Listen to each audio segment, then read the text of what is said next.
Hola y bienvenidos a la historia de Roma. Capítulo 20. Victorias pírricas. Tras derrotar a los etruscos en el norte y a los samnitas en el sureste, a los romanos solo les quedaba la Magna Grecia para completar el dominio de toda Italia. Magna Grecia fue el nombre usado por los romanos para describir la región entre el Golfo de Nápoles al oeste y el Golfo de Tarento al este.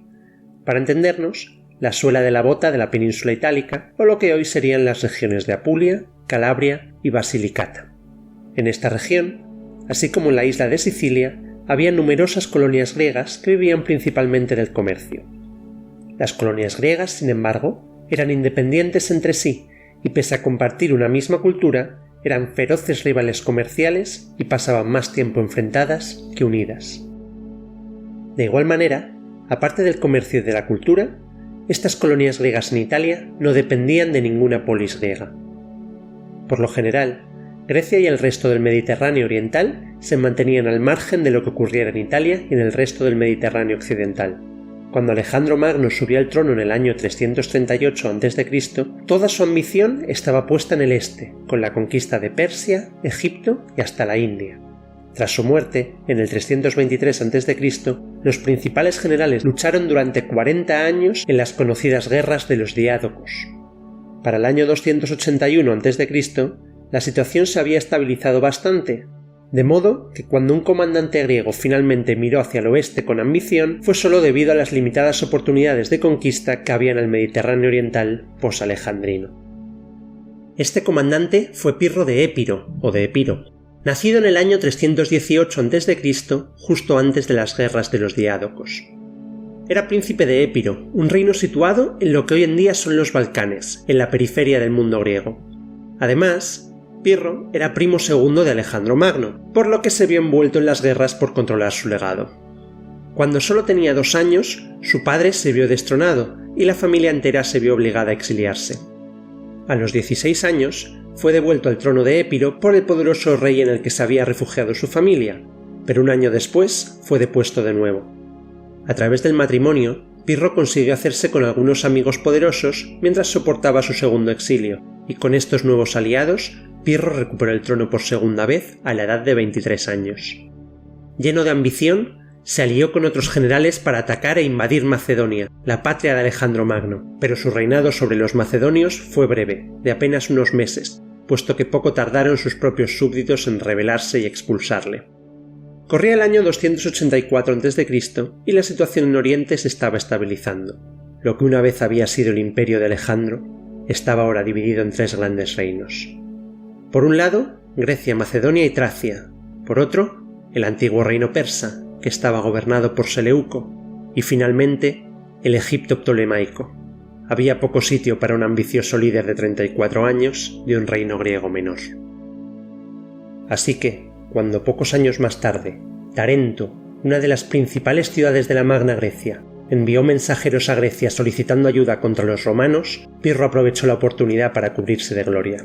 Puede que no hubiera sitio para él en Oriente, pero sí lo había para que un general astuto se hiciera con un imperio rico y poderoso en Occidente.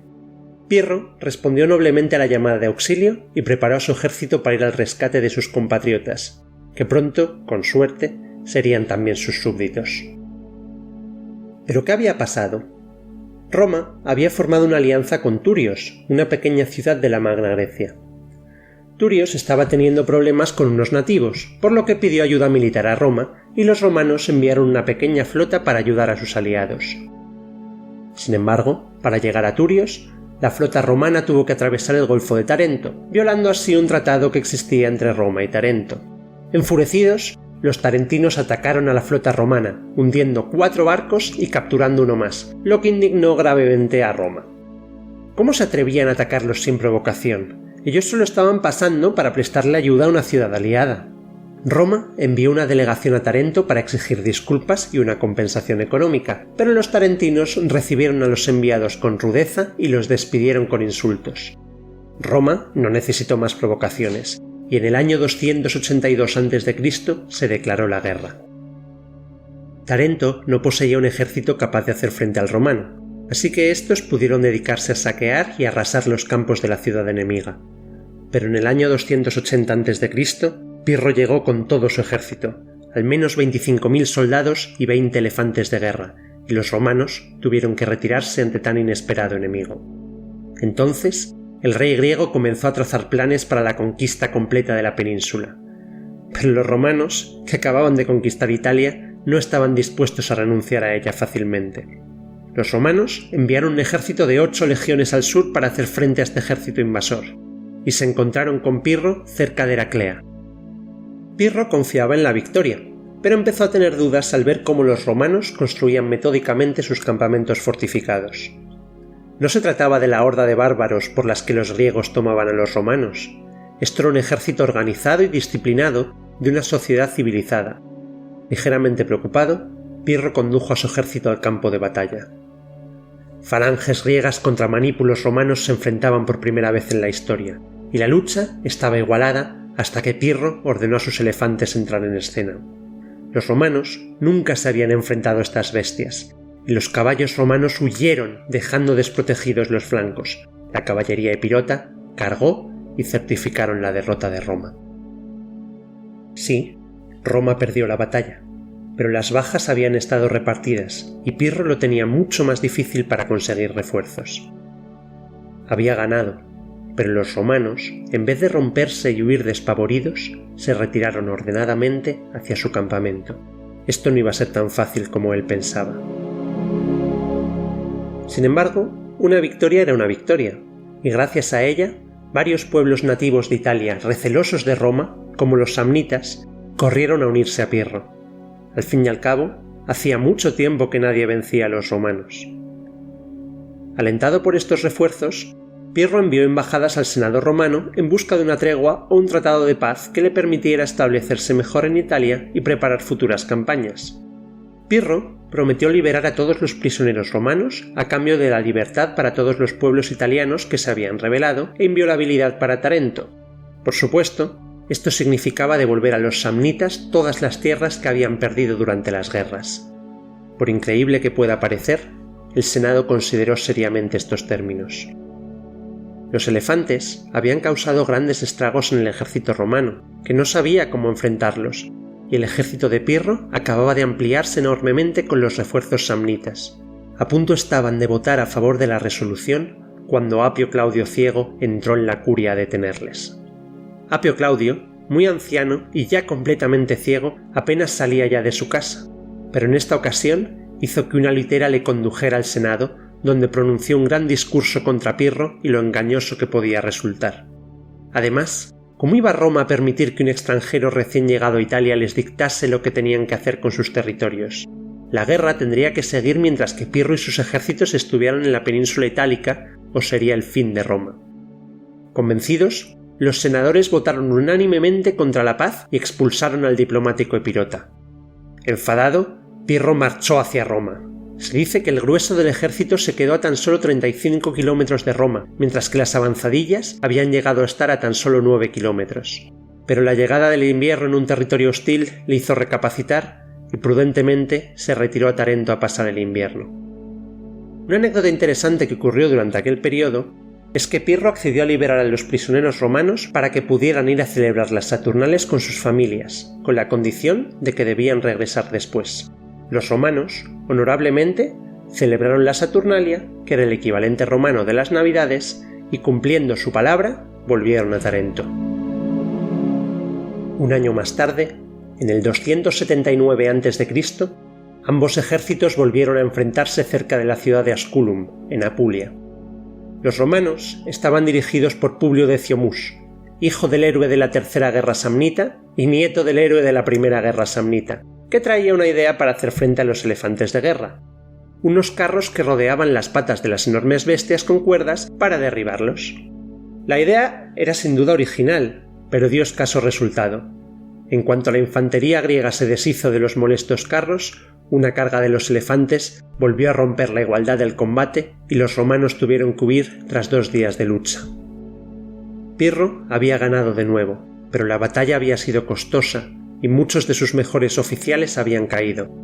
Felicitado por su triunfo, Pirro respondió: «Otra victoria como esta y estaré vencido». Esto originó la expresión victoria pírrica, para describir un éxito demasiado costoso. En ambas batallas, la mayoría de las bajas del lado de Pirro eran griegas y no de los aliados italianos.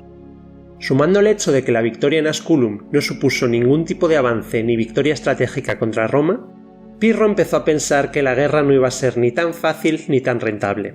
Pensó en pedir refuerzos desde Épiro, pero en ese momento ellos estaban siendo atacados por celtas y no podían enviarle ninguno. 2 victorias y Pirro no veía la manera de continuar. A principios del año siguiente, uno de los médicos de Pirro desertó y ofreció a los romanos envenenar a su señor.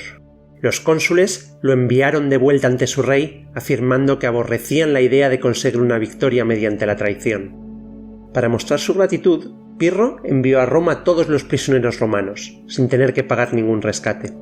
Tras estos 2 gestos de buena voluntad, el Senado y Pirro firmaron una tregua.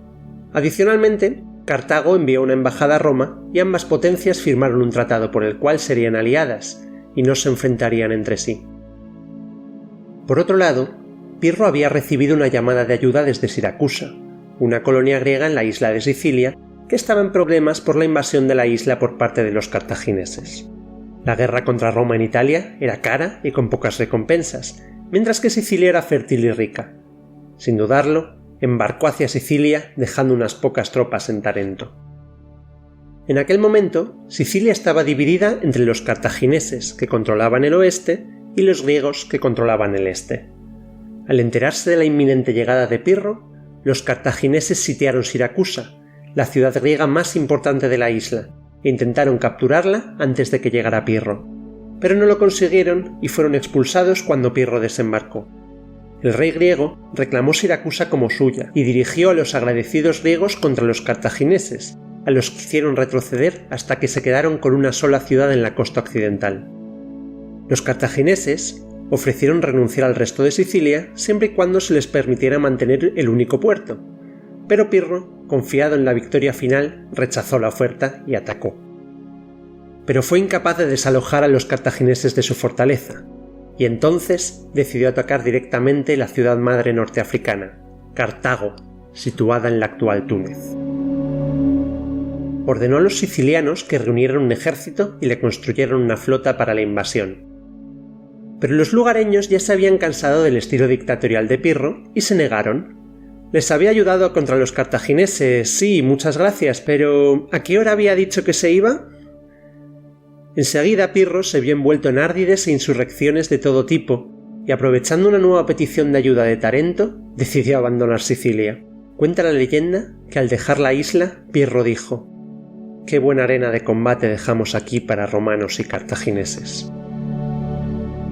El plan de Pirro era simple: consolidar sus posesiones en Italia y regresar a Sicilia con un ejército lo bastante numeroso como para expulsar a los cartagineses de una vez por todas.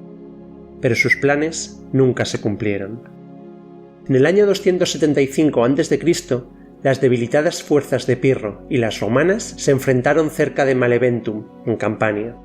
Una vez más, el ejército de Pirro derrotó a las legiones, pero esta vez los romanos tenían una nueva táctica contra los elefantes. Usando flechas incendiarias, los romanos consiguieron asustar a las gigantes bestias, y los elefantes salieron despavoridos, aplastando igual a amigos y enemigos. Tras esta nueva victoria, las bajas se habían acumulado y Pirro, agotado, decidió que ya estaba harto de Italia. Reunió lo que le quedaba de su ejército y navegó de regreso a Épiro. De los 25.000 soldados, incluyendo 4.000 jinetes y 20 elefantes, que habían llegado a Italia 6 años atrás, tan solo volvieron 8.000 infantes y 500 caballeros. Nunca un general había ganado tantas batallas con tan poco resultado. Los romanos, celebrando las consecuencias de su derrota, rebautizaron la ciudad de Maleventum como Benevento, pasando de ser el lugar de los malos sucesos a ser el de los buenos sucesos. Hoy en día, 2300 años después, mantiene este nombre. Pirro dejó una guarnición en Tarento, pero los romanos la vencieron fácilmente y en poco tiempo consolidaron su dominio sobre la Magna Grecia. Los romanos controlaban ahora toda la península itálica y habían demostrado ser una potencia emergente en la política panmediterránea. La conquista de la Magna Grecia no solo supuso un paso más en la expansión romana, también puso fin a la era de las ciudades-estado en el mundo antiguo. La forma de gobierno que Platón y Aristóteles consideraban ideal había pasado a la historia. La conquista de Grecia por los macedonios ya había acabado con la existencia de las ciudades-estado allí, pero habían sobrevivido las colonias griegas de la Magna Grecia. Ahora, sin embargo, la subyugación de Roma ponía fin a toda autonomía oficial de las ciudades-estado griegas de Italia, y en adelante la política y el gobierno del mundo antiguo pasarían definitivamente a manos de los grandes imperios. La única ciudad que realmente resistió fue Siracusa. Consiguió sobrevivir de forma más o menos independiente hasta el final de la Segunda Guerra Púnica, gracias a la alianza que tuvo con Roma. La ciudad-estado como institución política estaba efectivamente muerta, y Roma había asestado el golpe mortal. En cuanto a Pirro, nunca tuvo la oportunidad de vengar sus pérdidas en Italia. Volvió a conquistar Macedonia y se proclamó rey. Intentó la conquista de Esparta, pero fracasó en su intento, y finalmente, en el 272 a.C., combatiendo en la ciudad griega de Argos, una teja lanzada con precisión lo derribó del caballo y le dejó sin conocimiento. Posteriormente, sería asesinado por los soldados enemigos. Nunca consiguió el imperio que buscaba, y su principal legado consistió en enseñar a los romanos a combatir eficazmente contra un ejército griego e introducirles los elefantes de guerra. Los romanos, siempre adaptando sus técnicas, aplicarían lo aprendido 100 años después, cuando volvieron a enfrentarse los griegos en batalla. Aunque las tornas cambiarían la siguiente vez que se enfrentaran y les tocaría a los griegos perder ante un ejército romano invasor. Con este capítulo finaliza la segunda temporada del podcast. Otros 10 capítulos donde hemos visto cómo los romanos, después de haber conquistado Vélez y proclamarse una potencia local, sufrieron una de las peores derrotas jamás vividas y los galos entraron y saquearon la ciudad. Después de tocar su punto más bajo, y gracias al gran Marco Furio Camilo, los romanos se rehicieron y reconstruyeron la ciudad sin dejar de expulsar a cualquier enemigo que osase enfrentárseles. Samnitas, latinos, etruscos, umbros, galos, volscos, ecuos, sabinos y hasta griegos. Sea cual fuere el enemigo de Roma, ésta derrotó a todos hasta hacerse con el control de toda la península itálica. Es por tanto un buen momento para hacer una pausa en el podcast. Tiempo para reflexionar y prepararnos para la siguiente temporada, donde hablaremos de las famosas guerras púnicas y la primera expansión de Roma fuera de la península itálica. Esta pausa me va a permitir también revisar mis fuentes. Como ya sabéis, este podcast adapta el original americano de Mike Duncan, The History of Rome, sobre todo en su estructura y en el orden, pero para el contenido adapta también la obra del historiador romano Tito Livio, Ab Urbe Condita, al que he citado en numerosas ocasiones. Sin embargo, los libros del 11 al 20 de la obra de Tito Livio se perdieron. No es tan raro. De las 142 partes que tuvo, solo 35 han llegado hasta nuestros días. Pero no os preocupéis. Existen muchas más fuentes que revisaré cuidadosamente y, como hacían los romanos, espero en primavera estar preparado para una nueva campaña y empezar en abril la tercera temporada. Y como siempre, un poco antes saldrá un episodio especial resumen de esta temporada 2. Hasta entonces, podéis seguir el podcast en redes sociales, historia-de-Roma-podcast en Instagram, Facebook y todas las que se os ocurran. Un saludo a todos y hasta la temporada que viene.